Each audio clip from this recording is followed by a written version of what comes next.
Hey guys and welcome to episode 14 of Power Ranger marathon, जहां आज हम discuss करेंगे पावर रेंजर जंगल फ्यूरी को। इस वीडियो में हम डिस्कस करेंगे पावर रेंजर जंगल फ्यूरी की कास्ट को, इसकी स्टोरी लाइन को, इससे रिलेटेड कुछ अमेजिंग फैक्ट्स, और ऐसी ही वीडियो हमने बाकी पावर रेंजर सीरीज के लिए भी बनाई है, तो आप उनको भी जरूर चेकआउट करना। So without any further delay let's start this amazing video. Welcome to A-Squad.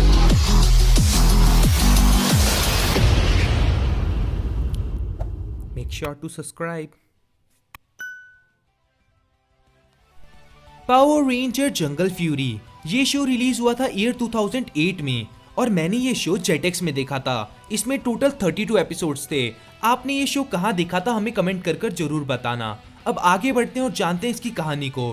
भाई 10,000 सालों से एक प्योर इवल स्पिरिट जिसका नाम डाइशी था, उसको लॉक किया हुआ था एक जगह पे जिसकी रखवाली करते थे सीक्रेट कुंफू क्लैन जिसका नाम था पाइशुआ, और इसी को हम जानते हैं ऑर्डर ऑफ द क्लॉ के नाम से। और इस क्लैन के हमें 3 टॉप स्टूडेंट्स देखने को मिलते हैं, जिसमें होता है जेरॉड, लिली चिलमैन एंड थियो मार्टिन। और इन तीनों को मास्टर माउस सिलेक्ट करते हैं ताकि आगे भविष्य में ये तीनों मिलकर डाइशी से अर्थ को प्रोटेक्ट कर सकें। लेकिन यहाँ हमें देखने को मिलता है जेरॉड का रूडली बिहेवियर, जिससे गुस्सा होकर मास्टर उसको उस पोजीशन से हटा देते हैं और उसके बदले वहां इंट्रोड्यूस होता है कैसी रोड्स, जो कि बनता है हमारा टॉप 3 स्टूडेंट्स में। इसके बाद हमें देखने को मिलता है कि इससे हमारा जेरॉड बहुत गुस्सा हो जाता है और वो डाइशी को आजाद कर देता है, और इसी के कारण वो मास्टर माओ पे हमला कर देता है, जिससे मास्टर माओ की डेथ हो जाती है। लेकिन इससे पहले मास्टर माओ उन्हें बताते हैं कि अब उन्हें अपना न्यू मास्टर ढूंढना होगा और वो उसका लोकेशन उसे दे देते हैं। इसके बाद हमारे तीनों नए स्टूडेंट्स निकल पड़ते हैं अपने न्यू मास्टर की खोज में,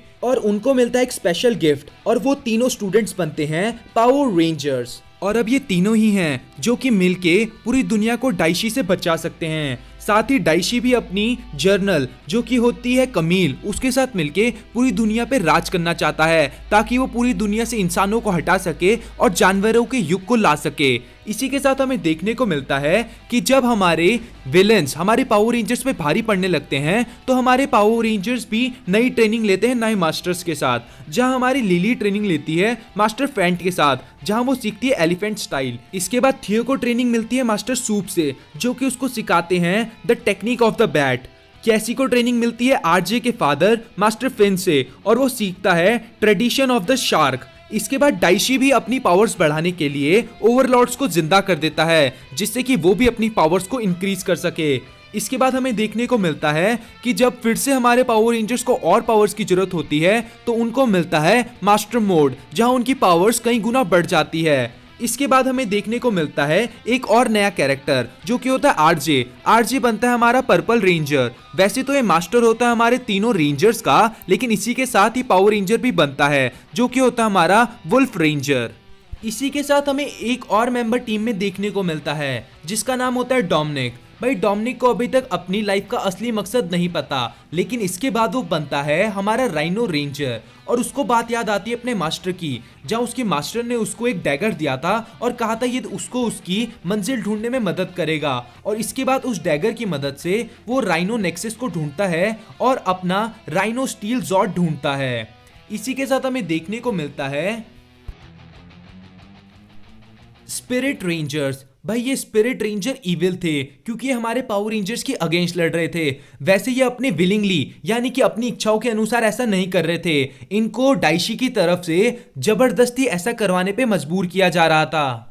और ये तीनों रेंजर्स और कोई नहीं बल्कि मास्टर फैंट, मास्टर सूप और मास्टर फिन थे, जो कि हमारे पावर रेंजर्स के मास्टर रह चुके थे। इसके बाद आरजे अपने डैड और बाकी दोनों मास्टर्स को बचाता है, और इसी के साथ ये स्पिरिट रेंजर अब पावर रेंजर की टीम में जुड़ जाते हैं और पावर रेंजर की मदद करते हैं। इसके बाद हमारा रेड रेंजर नोटिस करता है कि हमारे जेरॉड के अंदर अभी भी ह्यूमैनिटी है, जेरॉड अभी भी एक अच्छा इंसान है, इसीलिए वो जेरॉड की मदद करता है और उसको डाइशी के चंगुल से छुड़ाता है। और इसके बाद शुरू होती है बीस्ट वॉर, जहां स्क्रॉच और डाइशी मिलकर पावर रेंजर्स पर हमला कर देते हैं।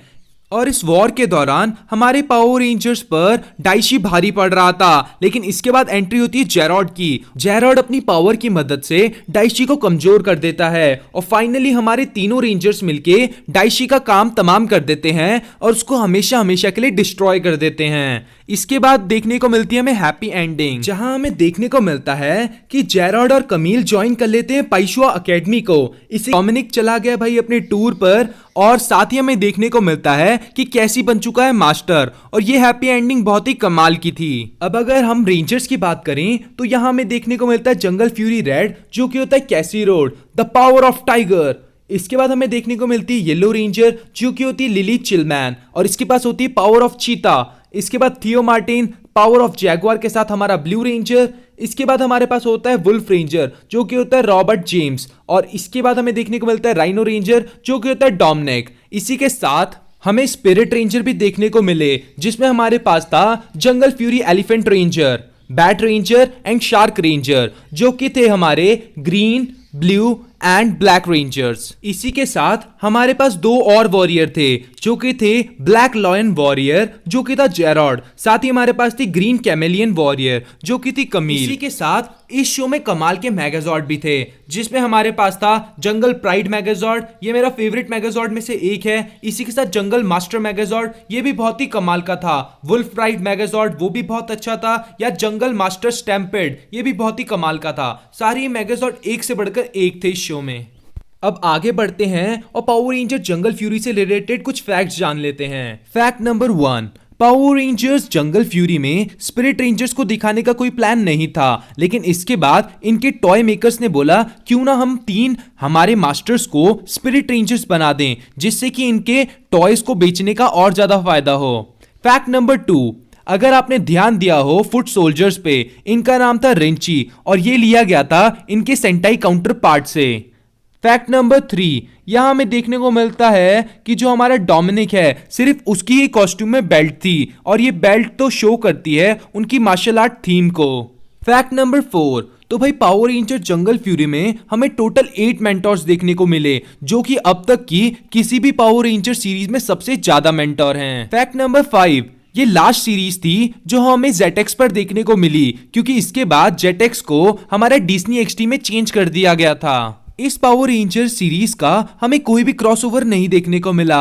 इसका क्रॉसओवर हमें देखने को मिला power ranger super mega force में, और उस एपिसोड का नाम था स्पिरिट ऑफ द टाइगर, जिसमें कैसी को हमारा इंट्रोड्यूस किया गया था। आज की वीडियो का final fact, power ranger Jungle Fury में हमने जितने भी एक्टर्स देखे, या तो वो ऑस्ट्रेलिया से या न्यूजीलैंड से, और इन एक्टर्स और पावर रेंजर जंगल फ्यूरी की कास्ट के बारे में और जानने के लिए आप आई कार्ड पर क्लिक कर सकते हैं। वहां हमने सेपरेट वीडियो बनाई है जिसमें हमने डिटेल में इसकी कास्ट को डिस्कस किया है। आज की वीडियो में गाइस बस इतना ही, जहां हमने डिस्कस करा पावर रेंजर जंगल फ्यूरी को। आई होप आपको ये वीडियो पसंद आई होगी, and thank you guys for watching this video.